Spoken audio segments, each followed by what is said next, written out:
Welcome to the After Dark podcast with Anthony James and Konrad. This is an extra episode for your YouTube comments because Anthony James and Konrad could not stop rambling on. What a pair of schmucks. Make sure to subscribe so you don't miss an episode. Hello and welcome to the After Dark podcast. I'm Anthony James and that's Konrad. Hello. That's him. We're never going to stop laughing at each other. It'll always be silly. It's always silly opening a podcast. Anyway, so it's been 4 or 5 days for you. It's been 4 or 5 minutes for us. Yeah, a peek behind the curtain. Yeah, let us get into some questions. We've got quite a bit of questions today, actually, Konrad. So people are getting into the swing of this second season. There was a bit of a lag last week. Haven't said that. Half an hour is a good amount for a question and answers video, I'm sure. Right, so let's get straight into it. Yeah, let's do it. A stranger from the outside. First question comes from Alex, and Alex says it's for me. Season 2 first aired on the day of Michael's suicide. So I think last week we were I was saying that I knew season 2 aired on a very particular day. Anyway, so it was apparently season 2 aired on Michael's suicide, and of course, now that you say that, I remember that now. And the trailer for because it was 2019, and I can't remember the exact day, but that was it. And the trailer for season 2 dropped 33 days earlier, the 33rd anniversary of Chernobyl. That's awesome. That's it. That is awesome, isn't it? Yeah, so, that is really cool. Yeah, and then Alex says, just to point that out, how could you not remember that? So if you just put in at the end, how could you not remember that? And then he put in brackets, that's just to make it a question. Was it a full international release then? Like it wasn't staggered, it just came out at the same time? It just came out on Netflix, yeah. Okay, that's really cool that they put that much thought into that. Yeah, exactly. Well, it's like everything in this show. There's so much thought in everything. And like that's... Over the years, I've done a lot of deep analysis on every show I've watched because that's what I do. And this is the first show where I actually think it's not unfounded. No, I think not fully totally. unfounded anyway.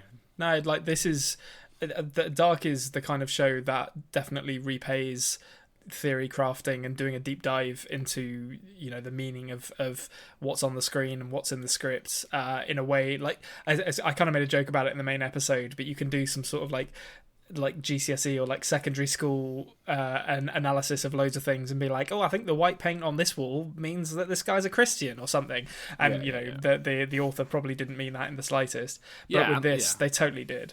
Yeah, and let's be honest, I made a YouTube career out of it. So, well, I wouldn't call it a career yet, but I've made a YouTube channel out of that type of analysis of this show. But it's all good. It's all good. But thanks, Alex. Thanks for pointing that out. You are right. I should have remembered that. Shame on me. Okay, this comes from Brent, who also goes by the middleman. Check Brent out. He's covering a load. Brent is churning videos out like no one's business. And he's editing them all with video and picture and stuff, so it takes a long time. Give him some love. Go to the middleman. Anyway, so does Konrad think anyone else we know could be in Sic Mundus? So we know who do we know that's in it? We know Adam's in it. The guy you think is Bartos is in it. Yeah. We know that Noah is in the picture. So what do you think? I feel like there must be other people that we know. So basically, I think what they're asking is who else is going to get involved in time travel, really, aren't they? I'm interested to see who that woman is who comes and gets Adam in episode 1, because the fact she had lines to me implies that she's at least relatively important to the plot, even if they were fairly kind of rudimentary lines. Is anyone else? I think for the time being it'll probably just be that woman who I don't know who that could be though, because we're at the moment where we stand at the moment, we're kind of running out of characters who we wouldn't immediately recognise if we saw them in a different timeline, because they've kind of, I'm trying to think who we haven't seen a version of. I got the impression the police officer in the 50s who is it Enos's dad, who was like the real piece of work police officer. Daniel Konrad, yeah. Daniel Konrad. I don't know if he's going to be a major character, but the way he behaved in terms of beating up a prisoner I could definitely see him being involved in it, just because he seems like a not very nice person. Is there anyone else? No, I'll say Daniel Kahnwald for the time being, and leave it at that. But I'm sure there will be others. Yeah, awesome. Okay, so then Brent asks another one. We see Marta's gravestone. How and when do you think she'll die? Or do you think she's actually dead or just presumed dead? I don't think she's dead. I think she's presumed dead. I feel like she's an important character. I don't really know why, but that she's had so much dialogue and so much attention. Big monologue paid. as well. Yeah, big monologues that I feel like for her to just die in the apocalypse would be a bit anticlimactic. So I certainly think that people believe she's dead, but I think she will travel through time. Obviously, in my mind, she will become Agnes Nielsen, but even if she doesn't, and that ends up being wrong, I still think she's gonna time travel to avoid the apocalypse. Awesome. I will also say about Marta before we move on to the next question. Someone commented, I don't know if actually it's going to be in these comments that I'm reading, or it was just a normal comment on the video, but someone said, like, why don't you talk about Marta or at all? Obviously, that just probably means the last few episodes we haven't, but because the last few episodes she hasn't really been in it. But we've talked about Marta a lot on the podcast so far. I would think. Oh yeah, I mean, I think there was that stretch of episodes. Was it like 5, 6, 7 where she had like 2 of those big. I've forgotten the name. It's not Perseus because someone corrected us. Theseus, yeah, Theseus and the Minotaur play that they were doing. And she got the big monologues, and she was a major player in those episodes, and I'm sure she's going to come back in a major way. It's just a question of when, really. Yeah, exactly. And I think in terms of questioning which characters we're talking about, we just talk about the characters that are in the episode we're reviewing at the time. So that's just how it goes. And I'm pretty sure that Konrad has been mentioning that he thinks that she's Agnes for the last few episodes as well. So. Yeah, I have nailed my colours to the mast on that theory. Yeah, definitely. Okay, so Brent asks another one. Do you think that there is any significance to the name... this is interesting. To the name Hannah being spelled the same, backwards and forwards? That's a great question. I'm going to say no, and Brent is being very cruel in trying to trip me up there. But if it does turn out that Hannah is like much like Ellie, her own grandmother or something like that, I will be thrilled by the fact that her name is a palindrome. Yeah, exactly. That's great. Okay, and then one for me. How difficult is it to bite your tongue when Konrad is onto something? Oh, what am I onto? That's the question. Yeah, well, you've already been onto some stuff that is right, That's true, yeah. So the answer to that is it's actually not that difficult. I know it was difficult in the first few episodes, I will say that.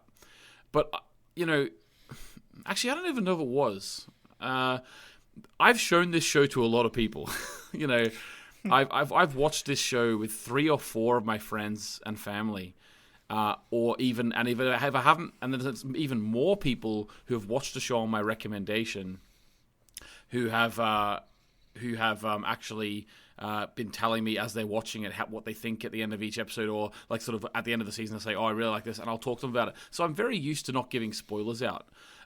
Very, very used to that. So no, it isn't difficult to bite my tongue at all. You would think it would be very, very hard. I don't know why. I don't know why it's not hard for me. I think Got a well-practiced poker face.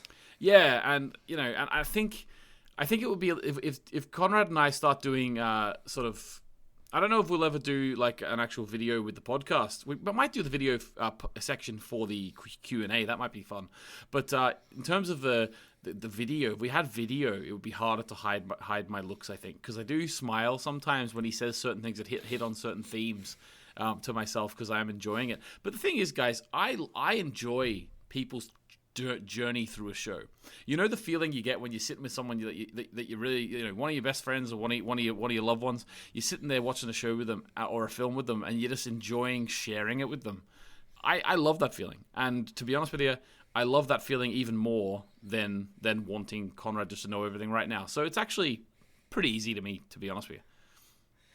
Yeah, and we don't do too much. I mean, like when I can barely contain myself, I'll sometimes send you a message and be like, oh my god, I've got things to discuss. But I think that's pretty much all we like. We come into the shows pretty blind of what we're going to talk about. This week in episode 15, Konrad and I didn't actually swap a message about the show whatsoever until about 7 p.m.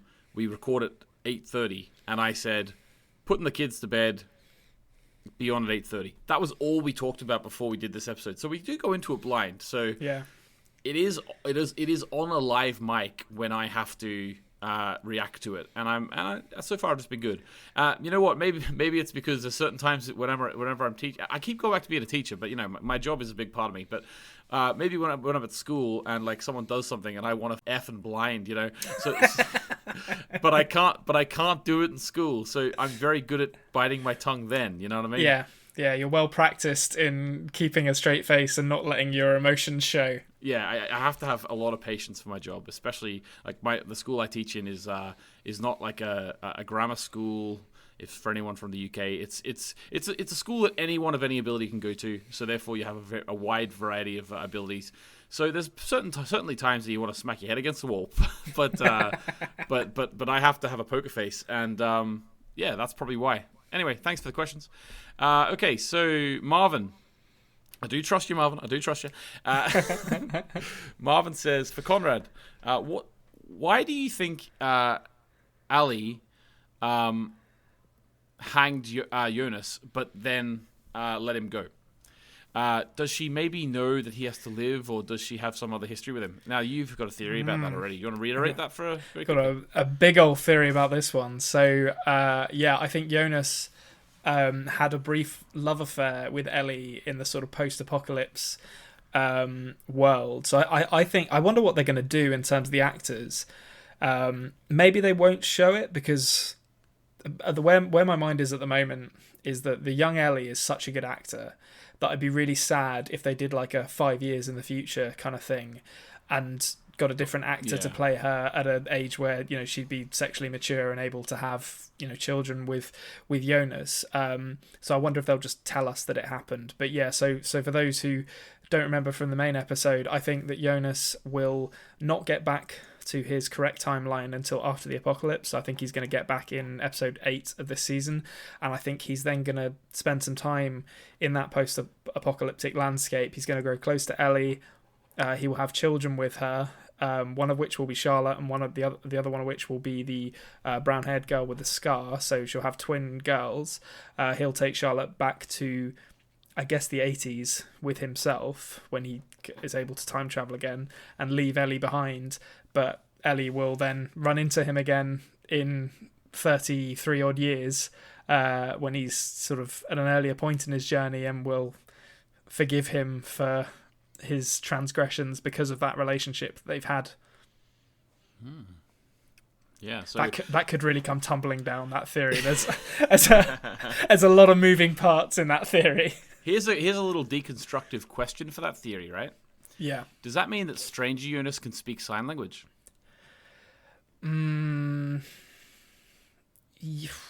That's a good question. Yeah, he must be able to. Or maybe they communicated through the language of love. Or maybe she's still the mastermind who's not actually. Oh yeah, I mean she's not deaf mute. She heard all the vulgar stuff that Magnus was saying in that conversation with Francisca. I'm certain of that. Yeah, exactly. Okay, awesome. Okay, question from KT. No question. Oh, okay. Moving on. KT says, no question, but something funny to share with you both. Oh, this is the ATM joke. Yeah, so yeah. Sorry, I would have kept it for now if I had realized. But KT, in the main episode, I mentioned this, but I'll say it again because it is hilarious. She says, I watched these dark reactors. They said on the scene when Magnus quickly speeds away from the Benny encounter, he's running to the ATM to get cash. I mean, that is no matter what way you slice it, a great joke. Yeah, that's top quality stuff, and I wish I'd thought of it. Yeah, exactly. Yeah, I wish I had thought of it. Okay, so Adahan has a few questions. Now, Adahan says that he actually responded to the Q&A section for season 2, episode 1, but he's not sure that he made the ballot. I can't remember, Adahan, off the top of my head. I think I can't. Wait, well, actually, we actually haven't released that episode yet. So if we did answer all these questions, I can't remember. So let's do it again. Yeah, you may find yourself popping up 2 weeks in a row. Yeah. So maybe I'm going to do it twice, but we'll give it a go, right? So I probably should have done a bit of research into this. Okay. So for Konrad, what are your thoughts on the girl from the future and her relationship with Elizabeth?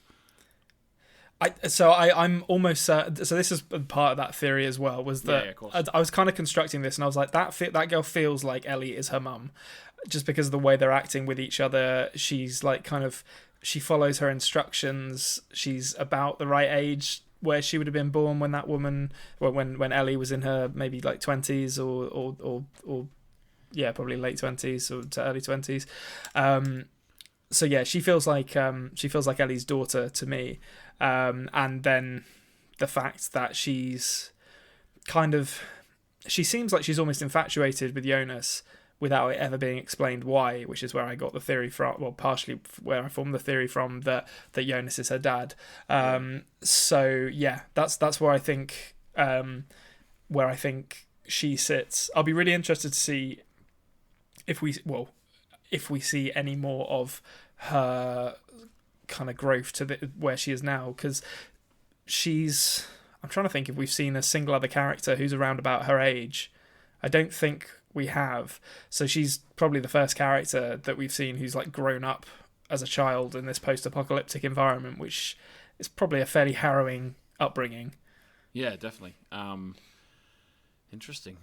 So the next question from Atahan is, why do you think we see Elizabeth in 2053 and not any of the other characters we would expect to? Like, so we definitely saw a lot of graves, so a lot of people are dead. But some people we didn't see graves for. So why do you think that? We couldn't find the bodies, or what do you think? Yeah, I think... So I'm just trying to remind myself who we saw the graves for. So we saw Agnes and... sorry, not Agnes. We saw Alexander... Agnes. We saw Alexander and Marta and Regina... and the police officer lady whose name I can't remember, Justina. I don't think we saw Regina.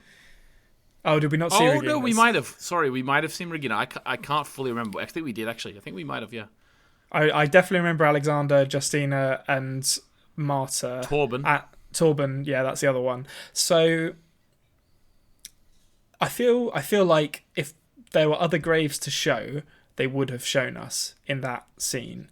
Okay. So the fact we haven't seen the likes of Peter or Charlotte or Katerina or Magnus or Franziska, to me implies they're probably not dead. We've also had that scene in episode 1 where Noah is doing the voiceover of Franziska and Magnus getting up to something which seems completely unrelated to the Noah plotline. So I wonder if they're going to get roped into the time travel stuff somehow. But yeah, so I think if we haven't seen their grave, they're probably still alive.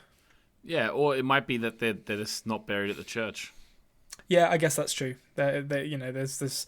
Maybe they died in a different circumstance. Which the word apocalypse implies that there's some fairly high level destruction going on, so there may not be anything to bury as well. Yeah, exactly. And we've already had one grave in this show, like Mad's grave, where there was no body in it. So I don't know if they would do that twice. But okay, cool. So further on the last one, how do you think Elizabeth survived the apocalypse? I think she's going to have lived through it in the bunker. I think that the bunker is like key to so much of what's gone on in the story so far, that I think it would be quite appropriate if that's where the surviving characters are going to congregate in order to live through it. So I think she's going to be in there. Maybe I'm trying to think who else might be. I wonder if all of the Dopplers will be in there actually, and that would explain why we didn't see the Charlotte or Peter's graves as well, given it's their bunker after all. Mm-hmm. Yeah, which would imply that Franziska's in there too. So maybe yes. Magnus is with Franziska, maybe. Yeah, totally. Actually, that would make a lot of sense if Magnus and Franziska and the rest of the Dopplers are in there, and then Katerina's just hanging out in the caves probably. Yeah. She might. Actually, yeah, that's a good point. Maybe even in the caves during the apocalypse would also save you. Yeah. Okay, so a couple for me now.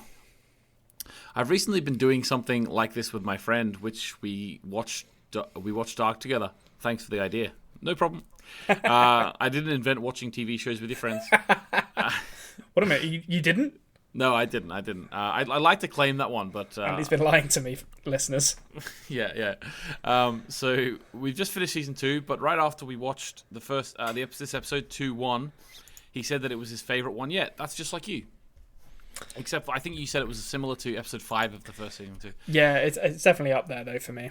Yeah. So they said I was quite surprised, if I'm being honest, but I just thought I'd throw it in here to see what you guys thought of that. Yeah. So we thought that was the first episode of season 2 is an amazing episode, and like I think Konrad alluded to it last week.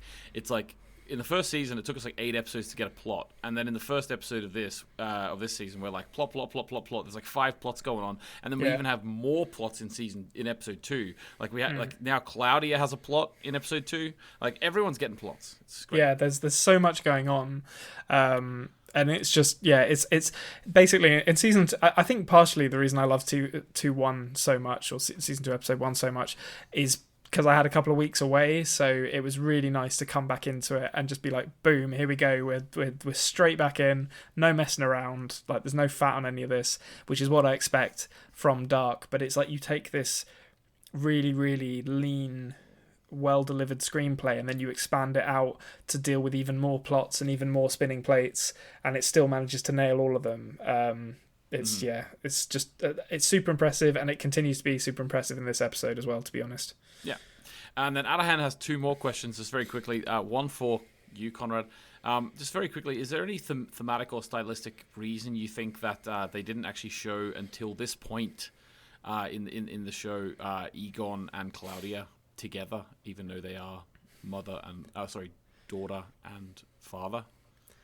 I think it kind of compounds their relationship, or the lack thereof, really. I mean, Claudia is an absentee character for both her daughter and her father because she's such a driven woman, and I think that's going to play out in her involvement in the time travel storyline as well. You know, she very much seems like a character who is off doing her own thing and has to rely upon herself. She has to be totally self-sufficient and can't really think about other people, which is, you know, how she ends up manipulating Jonas, presumably. And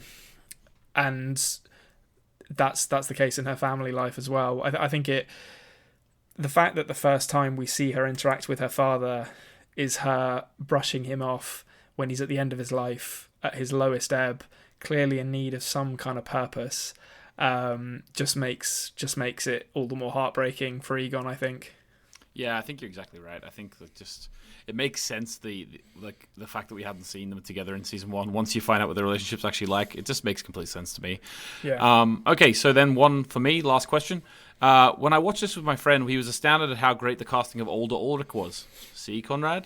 Konrad actually, first time he watched it, if you didn't listen to episode 15, Konrad wasn't sold on this casting the first time he saw it. But it did grow on him the second time. Yeah, he looked a bit weird, I thought, the first time. It was just, he looked like he had a bit of, I've completely forgotten his mum's name now. She hasn't been in it for a while. Jana, that's it. Yeah, like he had a bit of the Jana about him, where as he aged, he looked like he got really into tanning beds, which threw me off. But yeah, the eyes and the chin are definitely good. I'll say that much for Ulrich. Yeah, and you only need a few features for it to really work, I think. Yeah, definitely. Okay, and they said the first time they watched it, I assumed the same actor, but it was aged up, just like Chris Evans in Endgame. Yeah, I told you that, see? I'm going on a bit of a tangent now, but basically my question is, how is it even possible that these actors look that similar? Well, as we've discussed, Connor doesn't think they do, but I personally do, and I think that if you look at the act, like I said, we'll talk about a different example because Konrad might not buy fully into this question, but what about the actors who play Jonas and Stranger Jonas? In my opinion, they are, and also the Noah actors. Yeah, Noah's a phenomenal one. Yeah, like the thumbnail I used last week just shows you. It's unbelievable. The split down the middle. They just look so much alike. So I think we both agree here, even though we're not maybe in full agreement about the older Ulrich casting, and I'm sure it'll grow. I'm sure it'll grow on Konrad, and he'll notice different things as he goes, because in my opinion, it is such a good bit of casting. But overall, we can both agree the casting of this show is as Atahan puts it, voodoo magic. Yeah, I think I think it's partially testimony to obviously the team that does the casting, but also, you know, you can do a lot with makeup, and giving someone the right hairstyle, and kind of giving their face the same kind of shaping and like contouring that the younger self has can make a big difference in that. But it's not impossible to do, but it's one of those things that requires a lot of work, and there's no getting around it. At some point, someone needs to spend the time going through probably hundreds of auditions rather, to find the people who look right for it. And it's, you know, the fact that they've been given the freedom to go off and do that work is awesome, and you can see the results in the show. Yeah, exactly, and that amount of time and effort they have to put into it is the reason why most shows don't have this good casting in terms of the lookalikes. Yeah, because they just don't have the budget and don't have the time for it. But it's something that Baron Boda and Judge Freeze obviously really wanted, and they put the time and the money into it, which is it's great. Yeah. So Jamie Jett asks, what does Konrad think that the main character / plot arcs for this season will be? Where does he see Jonas's character at the end of the season, for example? So I think Jonas is... to be honest, I thought his big...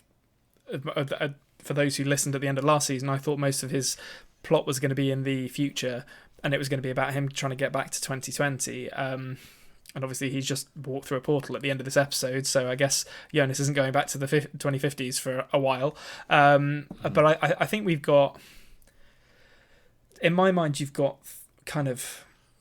I mean, there's a lot of them. It's hard to pick out with the ones that I think are really the main plots. I guess Jonas's odyssey to try and get back home is the big one. I don't think the portal is going to take him back there. I think he's going back to either the 50s or the 20s, and will be stuck there for a little while, and we'll get back to 2020 at the end of the season, but not in time to do anything but watch the apocalypse happen, or see the fallout of the apocalypse. And I think the other one is Noah trying to get the pages back for the book that he and Adam need to enact their plan. Obviously there's, you know, the Charlotte Clausen stuff and the Ulrich Egon stuff, but I think that's probably more sort of character based than sort of broad plot sweeps. Yeah, awesome. Just talking about what could happen at the end of this series, I cannot wait to get there. Okay, awesome. So then Adam asks, indulging in Konrad's theory about Regina's sword fight. Excellent. Who does he think it will be against? Where will it take place and why?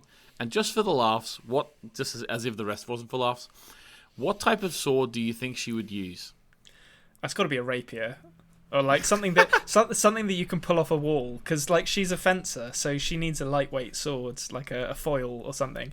I'll tell you that the idea that I just had in my head was that she would sword fight older Bartos, so she'd sword fight her own son, which would be very poetic. So yeah, so that's why Regina's grave's not there, because she's going to go back to the 20s, and but before, I don't even know how this would work, because if that guy is older Bartos as I think he is, he's now dead. So I don't know how she would get back in time to have a sword fight with him, but maybe actually, let me indulge in this a bit.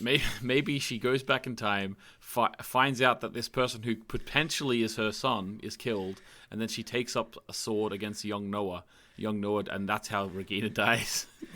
Yeah, that could be it. That would be, that she kind of becomes like the Inigo Montoya, for those who've seen The Princess Bride, style character. Who's like, you killed my son, my name is Regina Tiedemann. Not Tiedemann. No, it is Tiedemann, isn't it? Yeah. Prepare to die. And then she goes and then she goes off and duels Noah, and like gets her ass handed to her, but she goes out swinging. So Regina v Noah. It's the Mountain versus the Red Viper of Dark, and I can't wait for it. I love that idea, because we know that Claudia is saying that, like, if everything goes the way it should be, like, Regina will live. And we think she's talking about the cancer, but actually she's talking about her going off to the 20s to sword fight Noah. Yeah, exactly. That's what I find so funny about it. You know, if we do everything right, she will strike the winning blow. Yeah. Yeah, because the mistake that Claudia made at the end of the timeline was she like teleports in just as Regina's about to win, and Regina turns around, and then she gets like jumped by Noah, and Claudia needs to make sure that she doesn't make that mistake, and Regina is actually the hero that saves the day. Yeah, exactly. Oh, I can't wait. You've predicted it. Sorry, guys. I didn't mean to get it so early, but we rumbled it. Yeah. Okay, so Aries or Aries, what does Konrad think about who the heck Adam is? Now, also, we've already answered this one. We can go to it again. Yeah, well, no, we will. We definitely will, because although he has his theories, he never settles fully on the theory. We can discuss around that point.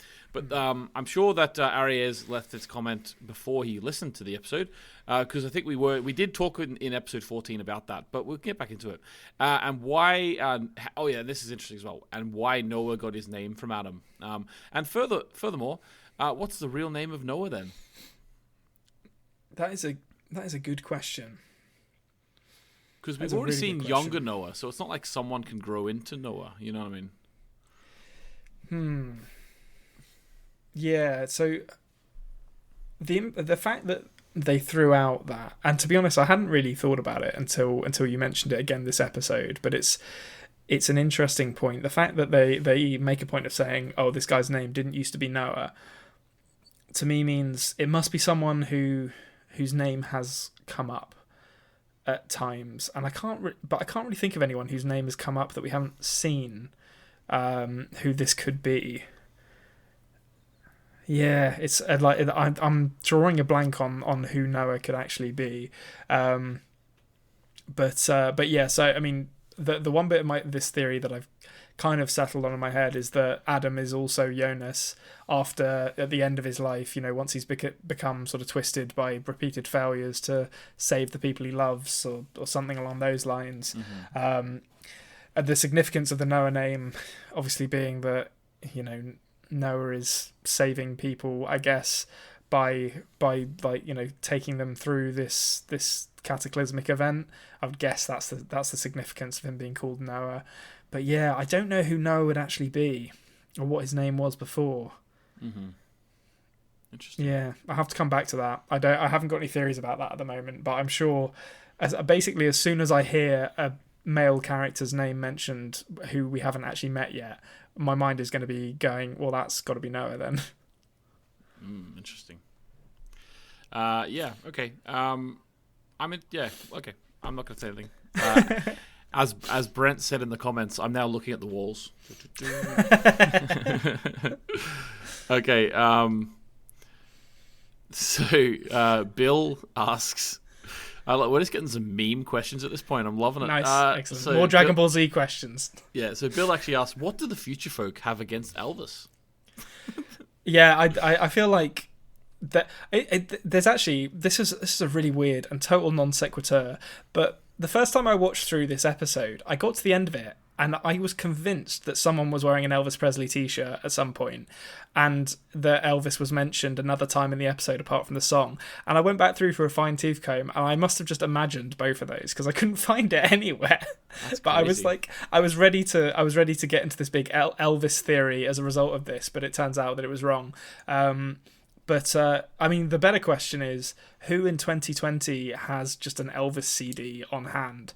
Like, what's going on? Like, no one has CDs anymore, guys. I know. Yep. Maybe Jonas brought it with him. He's a big fan of the King. It looked like a little, it looked like a little record player. Like the way it was open and all. It was just interesting. The idea it's like a Sony Discman, I think. Yeah, and you even knew which little part of the circuit board to click. Yeah.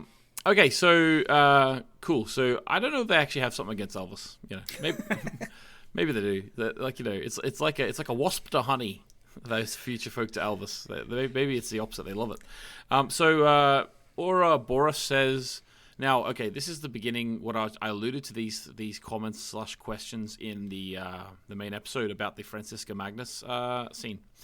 So we're gonna get into this now, right? Okay. So. The price list scene between Magnus and Francisca in this episode is by far the worst scene in the whole show for me. for multiple reasons, but most importantly, for failing to hit the tone of the rest of Dark. It feels like it belongs in a terrible soap opera. Yes, teenagers can be stupid, but I feel it's that's not nearly a good enough reason to have a scene happen amongst all of the other important dramatic plot lines. This scene haunts me to the point that I want to ask you both the question.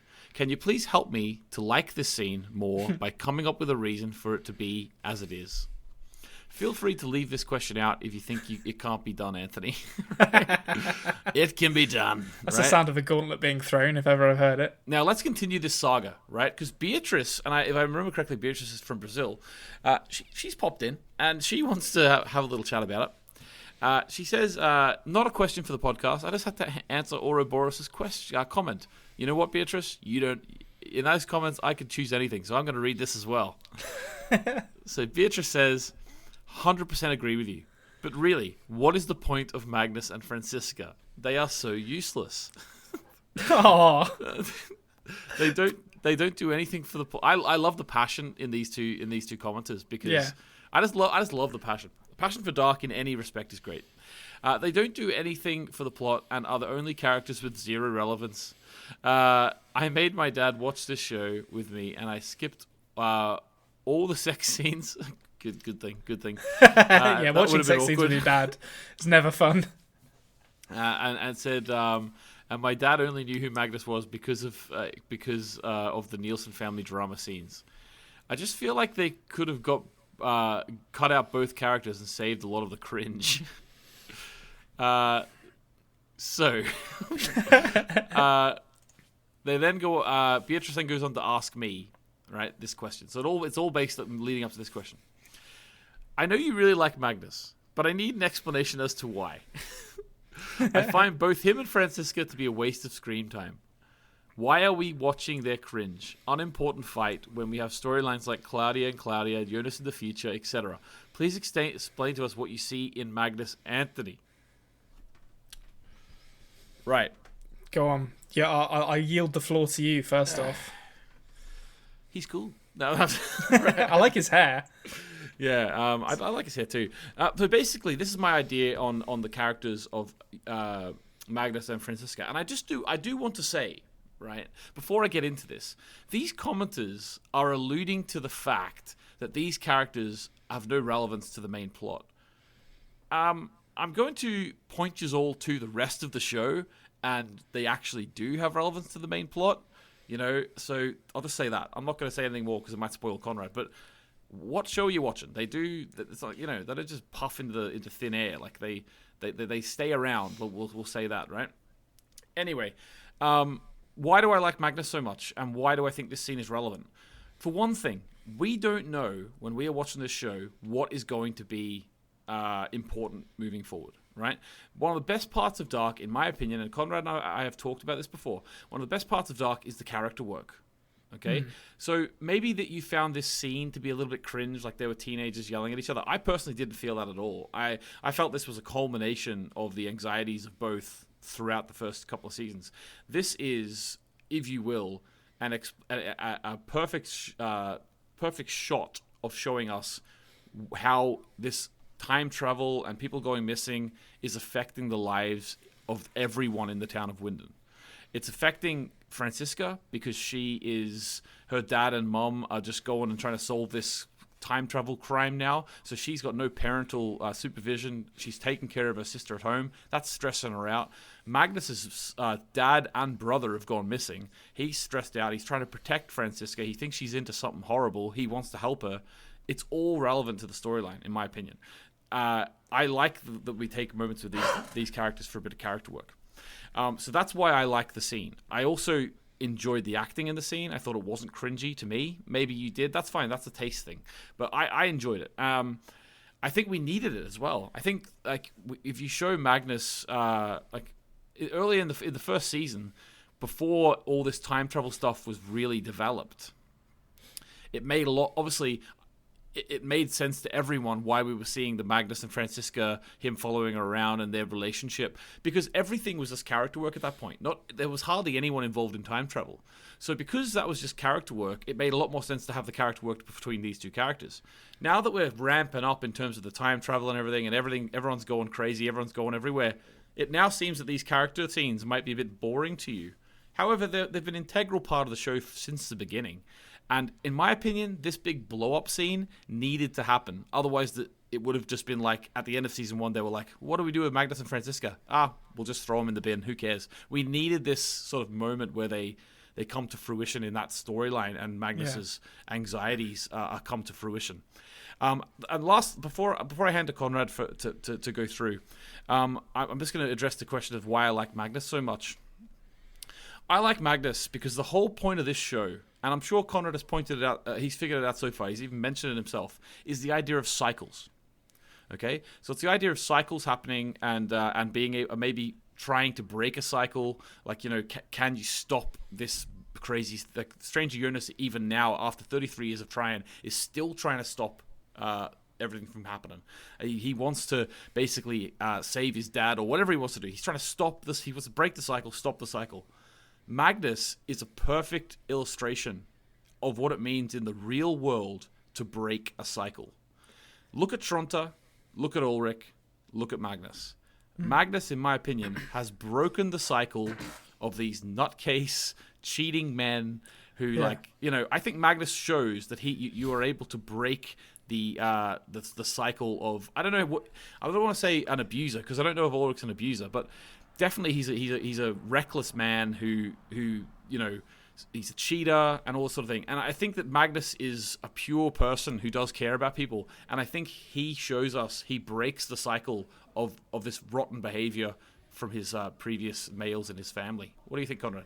Yeah, I think you pretty much nailed it, to be honest. I mean, obviously I can't, I have to come at it from the perspective of somebody who's only seen the first 12 episodes, but I totally get why, in the midst of everything that is happening, because season 2, to be fair, is really, it starts off at a pace. It's like off to the races. Here are all these plot lines, and then I could get why it's jarring to suddenly have this kind of character drama between two teenagers that probably won't be relevant to the general or the sort of overarching plots. But I think Magnus and Franziska, I almost said Magnus and Katerina then, which would have been a whole other kettle of fish. Magnus and Franziska, they're similar, I think, to Regina and Alexander in the 80s, where you have these relationships kind of writ small. So the show is about how secrets, or it's not just about this, but it's about how secrets redefine the relationships we have with people, and how these things that we're not aware of can completely change how we feel about the people we trust and feel close to. And obviously, that works on the level of like Jonas's character when he's finding out that Marta's his aunt, potentially other revelations, but it also works on the smaller level with these little secrets that Franziska is keeping from Magnus. And it's the same theme at work, it's just shown in a slightly more mundane way.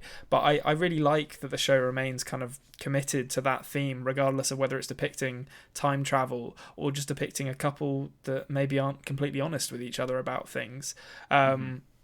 And I think it's really smart how they go from one to the other without it feeling out of place. And personally, I didn't find the acting that cringe. I actually found the scene where Magnus walks in on Benny and then just freaks out and runs away quite funny, to be honest. Yeah. It felt like quite a believable response. I think Franziska is a really well acted character. I think they both are, actually. I like them both as characters. And it's just nice character drama, really. I think it's easy to want everything to be kind of ambulating the big plot forward, but sometimes it's nice to sort of sit and smell the roses for a bit and see what's actually going on in Vinden, while all this crazy time travel stuff is happening. Exactly, and are we really going to sit here and say that we would have preferred Breaking Bad if all the Skylar at her job storyline didn't happen?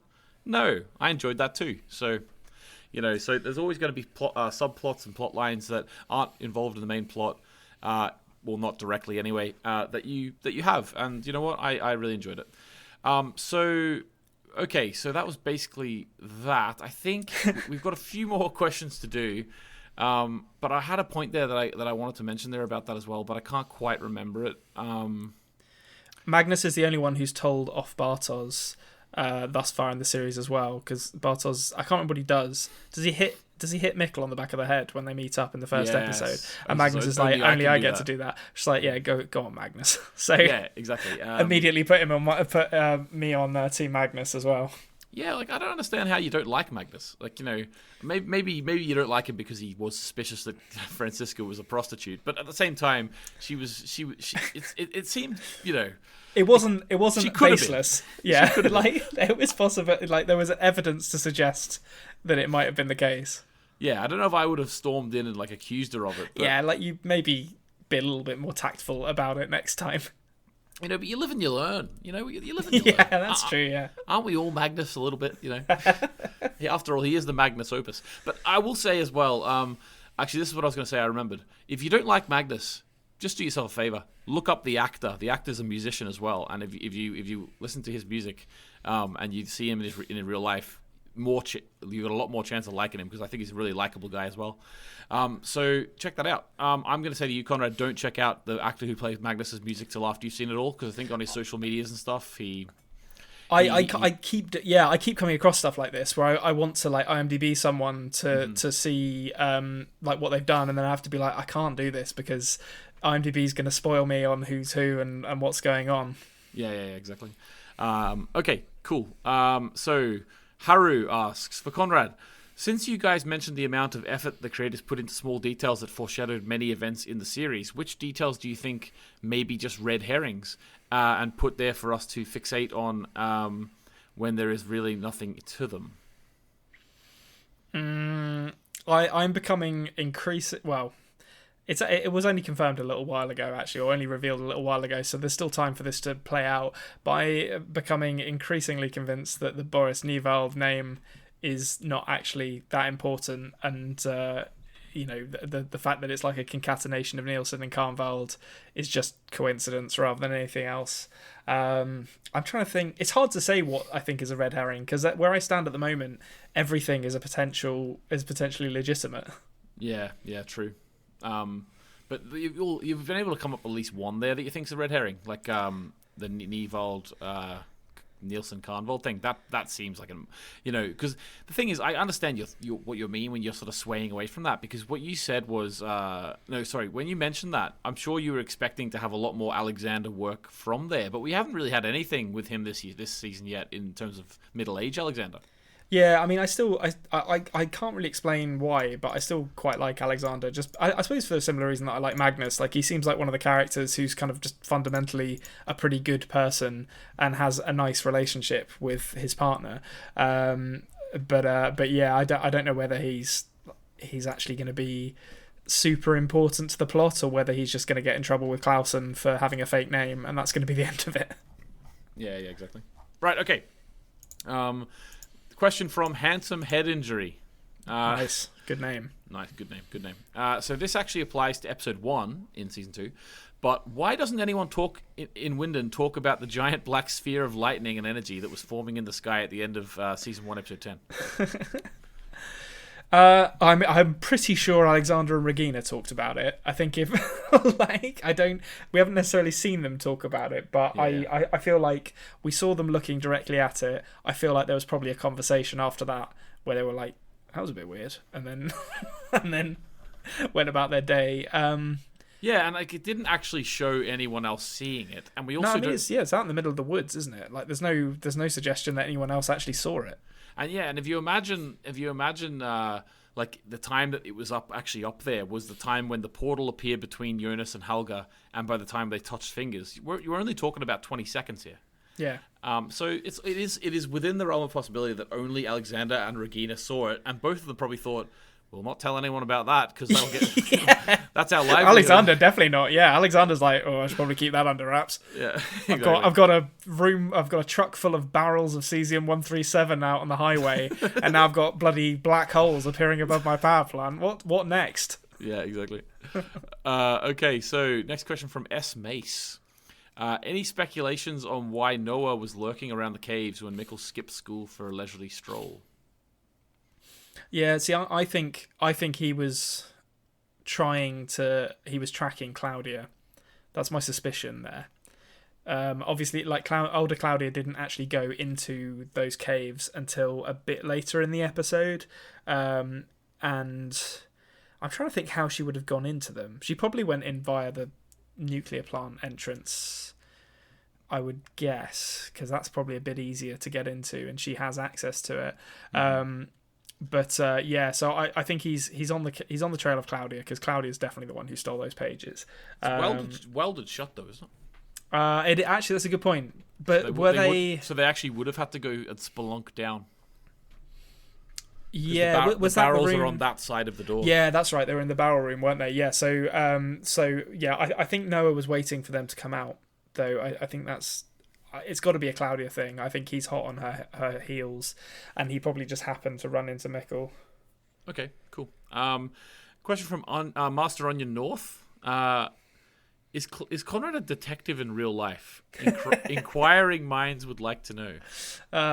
I wish I were a detective in real life. I'd love to be like a gumshoe in a film noir, or like a trench coat and a trilby. Like, she walked into my office like a thundercloud.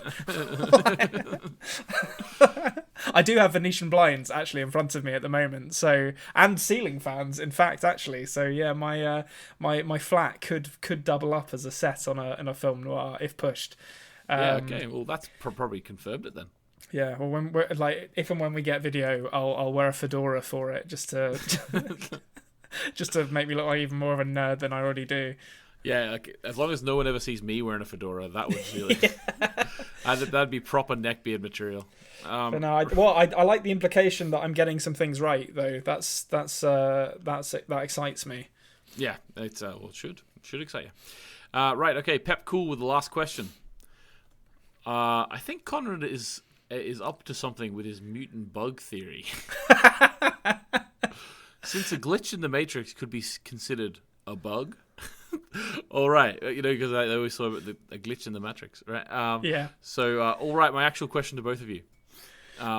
If you could intervene in the current story in any of the known timelines and give one character exactly one piece of information, what would it be, and what info would you give them? For example, telling Katarina her son is in the 80s. Can it be at any point, or is it where we are right now? I suppose you could go back to like episode 2 or whatever and do it then. Because if I could go, well, if it was right now, I think the implication is as well the person has to believe you. Yeah. So I think, because I was going to say, if it was at any point, I would go to Egon in the 50s when Ulrich is asking him about Helga, and just be like, probably arrest that man. Yeah. Like just put him in prison for a little while. Don't worry about why. Like, find an excuse. It's for a good reason. And for anyone who's going to jump in the comments again and say, but he was killing Helga because Helga was... Yeah, but if you arrested Ulrich, he wouldn't have beat Helga, and Helga never would have went on to do it. So we are solving the thing. Yeah. Ulrich, we don't like Ulrich on this podcast. It's been well established at this point, and he looks rubbish in his old age. He needs to condition that hair. If you are still from what Konrad just said about arresting him, if you're still going to fight Ulrich's corner there, you're fighting for the freedom of man who would go on to kill a child. You're fighting for his freedom over saving however many other children's lives. So really have a look at your point there. Yeah. You got to pick your battles, and that's not the hill to die on. Yeah. I tell you, there's some stuff that happens in this season that's going to reignite this Ulrich debate, Konrad. Oh, really? I'm looking forward to getting there. I honestly did not see the Ulrich coming back into this at all. I'm impressed that they've they have done so, and I'm fascinated to see where that goes, because I thought he was pretty much out of the picture. I think I actually, following on from that, for the sake of being consistent, I think if it was right now, I would say to Egon, yes, that is like Ulrich Nielsen, like, and you were right to not like him, and just kind of connect the dots for him a little bit, because he's got all the pieces in front of him. He just can't sort of piece them together. Yeah. Okay. Cool. Okay. What would I do? Who would I tell a bit of information to? Obviously, I'm going to do it as if I've only seen this much of the episodes. But let me think. Maybe I would tell the stranger that he's not actually going to end it all when he tries to, when he puts the machine in the passage. Because Yeah. I'd love to see how the story would then play out with that passage still being open. So maybe that's what I would do. I'm sure I could come up with a cooler answer talking about actual relationships and stuff. But in terms of the actual story, it'd be interesting to see what way the story would go if that passage never closed. Okay, so that's us for the week. Hopefully you enjoyed that. Plenty of questions. Thank you very much. I'm looking forward to see how many questions we get for next week. So I think we're close to an hour now. So this has been a good episode. Right, Konrad, any questions that you have for yourself? Just been do. What am I doing with my life? that's my main one. No, yeah, that it's I've got some dark theories that we've voiced already that have been cooking over. Can't wait to see more of Ulrich and Egon, because I'm really liking where Egon's going. Yeah, it's heating up, hotting up. It is. It's getting very hot, which is strange because we're coming into the winter now. But fantastic. So thanks very much, everyone. Can you please subscribe to podcasting apps? We'd like to get those numbers up. It's going great. Thanks very much anyone who's listening on podcasting apps. Subscribe to YouTube if you haven't already. And that's pretty much it from us. Goodbye. Thank you for listening to the After Dark podcast. Make sure you subscribe so you don't miss an episode.